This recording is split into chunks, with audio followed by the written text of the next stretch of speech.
राम राम भाई सारे आने। एसएससी कोड में आप सभी का स्वागत है। आज इस वीडियो में हम लोग एक फ्रॉड की बात करने वाले हैं जो एक कैंडिडेट ने एसएससी के साथ किया एसएससी 2023 में। तो आप लोग वीडियो को लास्ट तक देखना। मैं इसमें आप लोगों के साथ कुछ इंपॉर्टेंट डिटेल शेयर करने वाला हूँ, जिससे कि आप लोगों को ये पता चलेगा कि आजकल कंपटीशन के साथ क्या हो रहा है और आपका हार्डवर्क कहाँ पर जा रहा है, कितना हार्डवर्क रिलेवेंट बचा है, कितना नहीं बचा है, वो सब हम लोग इस वीडियो में डिस्कस करेंगे। तो आप लोग इसको लास्ट तक देखना। तो देखिए, आप लोग स्क्रीन पर देख सकते हैं, ये यहाँ पर एक नोटिस है जो कि अब 5 मार्च 2025 को, यानी कि कुछ दिन पहले जयपुर जीएसटी डिपार्टमेंट ने अपनी वेबसाइट पर अपलोड किया था।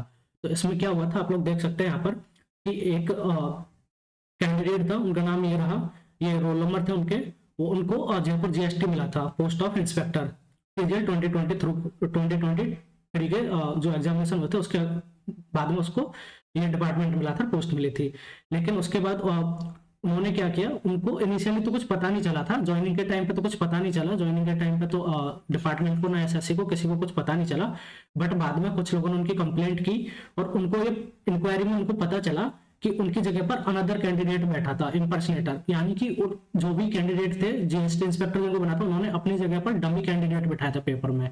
आप लोग सोच सकते हैं क्या चल रहा है कि एक बंदा पेपर देने ही नहीं जा रहा है, बस उसने फॉर्म फिल किया और वो सीधा जीएसटी इंस्पेक्टर बन गया अपनी मनपसंद वाली लोकेशन पर। जीएसटी इंस्पेक्टर, मनपसंद वाली पोस्ट, मनपसंद वाली लोकेशन। मतलब कुछ नहीं करना आपको, सिर्फ फॉर्म फिल करना है, आपके पास रिसोर्सेज है, पैसे है, आप जो भी उन लोगों को लगता है 20-30 लाख, आई डोंट नो, उतना अमाउंट पे करो और सीधा जीएसटी इंस्पेक्टर बन जाओ अपनी मनपसंद लोकेशन पर। ये इतना बड़ा स्कैम चल रहा है। आगे देखते हैं इसमें तो क्या हुआ था, ये पता कैसे चला, ये सारा है। तो ये इसमें लिखा हुआ है कि inquiry has observe that another candidate had acted as impersonator to candidate on stage of examination. तो उन्होंने ये लिखा है कि कोई बंदा उनकी जगह पर दूसरा बंदा एक्ट कर रहा था, इम्पर्सनेट कर रहा था उसको। और upon detailed examination of the complaint by SSC the following has been observe. तो उन्होंने बोला है कि ये सारी चीजें जो इंक्वायरी हुई थी उसमें पता चली कि एक तो पहली बात तो ये पता चली कि जो फोटोज थी कैंडिडेट की वो अलग थी एग्जाम देने वाले कैंडिडेट से, थोड़ी मिसमैच कर रही थी, तो ये इनकंसिस्टेंट थी। और दूसरा एक सिग्नेचर में भी थोड़ा सा वेरिएशन था, स्लाइटली डिफरेंट थे सिग्नेचर। तो ये पता चला।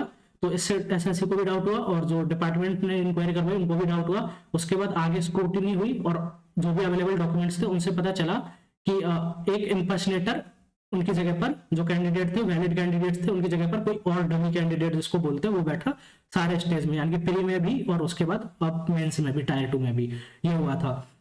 तो उसके बाद ये यहाँ पर ही नहीं हुआ भाई, आगे देखो खेल यहाँ पर है।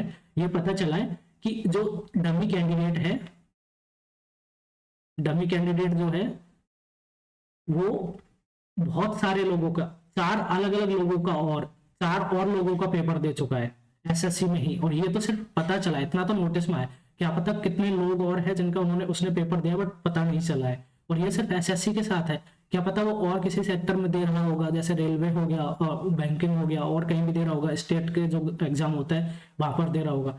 तो किसी को कोई आइडिया नहीं है कितने बड़े लेवल पर ये चीजें चल रही है, ये स्कैम जो है कितने बड़े लेवल पे चल रहा है।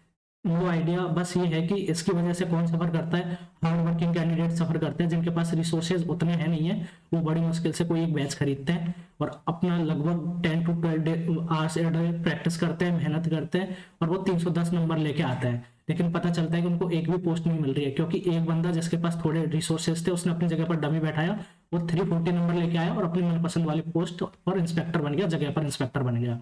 तो ये चल रहा है। आप लोग बताओ फिर ऐसे मतलब कंपटीशन करवाते क्यों है? सीधा बोली लगा सकते हैं ना, एक तरीके से ऑप्शन करवा दो पोस्ट का कि हाँ ये वाली पोस्ट है, इस पर इतना दे दो, आपको सीधा पोस्ट मिल जाएगी। एटलीस्ट फेयर तो रहेगा, सामने वाले को पता चलेगा, जो बंदा पढ़ रहा है उसको पता चलेगा कि हाँ मेरे पास तो पैसे नहीं है, तो मैं क्यों पढ़ूँ इस चीज के लिए। जब आप पढ़ भी रहे, हार्डवर्क कर रहे हैं, बट आपको पता चल रहा है फिर भी एट द एंड की हाँ जिसके पास पैसा है, मनी पावर है, वही जाके वो पोस्ट लेके जाएगा, फिर वो बंदा क्या करेगा? उसके साथ तो ये चीटिंग हो रही है यहाँ पर। फ्रॉड असली में हमारे साथ हो रहा है एक्चुअली है। मतलब वो लोग तो, उनके साथ तो क्या फ्रॉड हो रहा है, उनको तो पता है उनके पास पैसे है, वो अपनी एक सीट लेके जाएंगे। बट हम जैसे लोग जिनके पास उतना ज़्यादा रिसोर्सेज है नहीं है, हम लोग बड़ी मुश्किल से अपना डेली का मॉक देते हैं, प्रैक्टिस करते हैं, रिवीजन करते हैं, सिलेबस करते हैं, एंड देन हम लोग एग्जाम में अपियर होते हैं और हम कुछ भी हमारे साथ हो जाता है, सिली मिस्टेक्स हो जाती है, कुछ भी हो जाता है, बट उनके साथ कुछ नहीं होता, वो सीधा अच्छा स्कोर करते हैं। तो आगे देखते हैं इसमें। ये देख सकते हैं कि अभी उसके बाद ये जो एक रूल्स है अपना सर्विस का 1965, और ये है, और जो डमी कैंडिडेट जिसने बिठाया था, जो कैंडिडेट है उनका नाम यहाँ पर लिखा हुआ है, इनको टर्मिनेट कर दिया है, टर्मिनेट कर दिया है एसएससी ने, और इनको टर्मिनेट कर दिया अपनी पोस्ट से। डिपार्टमेंट ने किया होगा, डिपार्टमेंट ही करेगा, क्योंकि ये बाद में डिपार्टमेंट का ही होता है, तो इसको टर्मिनेट कर दिया अपने उससे। लेकिन क्या आपको लगता है कि ये एक कैंडिडेट का termination is the solution of the problem? एक कैंडिडेट के टर्मिनेशन से प्रॉब्लम सॉल्व हो जाएगी? नहीं, क्योंकि ऐसे पता नहीं कितने भाई हैं या और भी कैंडिडेट्स हैं जिन्होंने अपनी जगह पर डमी कैंडिडेट्स बैठाए थे, और वो सब लोग अभी अपनी पोजीशन पर है और अपना मतलब एक तरीके से बकायदा सैलरी ले रहे हैं, बकायदा काम कर रहे हैं, तो उसका क्या कर सकते हैं? तो आप लोग बताएं कुछ कमेंट बॉक्स में कि ऐसे क्या रिफॉर्म्स हो सकता है जिससे कि ऐसे जो भी स्कैम्स है वो प्रिवेंट किया जा सके फ्यूचर में। और इस पर एक डिटेल्ड मतलब आई गेस कि कुछ ऐसी पॉलिसी बननी चाहिए जिससे कि ऐसे स्कैम करने वालों की हिम्मत भी ना हो कि ऐसा कुछ कर सके। क्योंकि अगर वो टर्मिनेट भी किया है एसएससी, अगर उनको अपने एग्जाम से 3-4 साल के लिए ब्लॉक कर देगी, तो बाकी के सेक्टर तो खुले हैं ना, रेलवे है, बैंकिंग है, बहुत सारे हैं, बैंकिंग में भी जा सकते हैं वो, तो वो कहीं जाके फ्रॉड करेगा, फिर कहीं ना कहीं वो पकड़ा नहीं जाएगा, वहां पर वो अपनी लाइफ में मतलब आराम से आगे जॉब कर सकता है।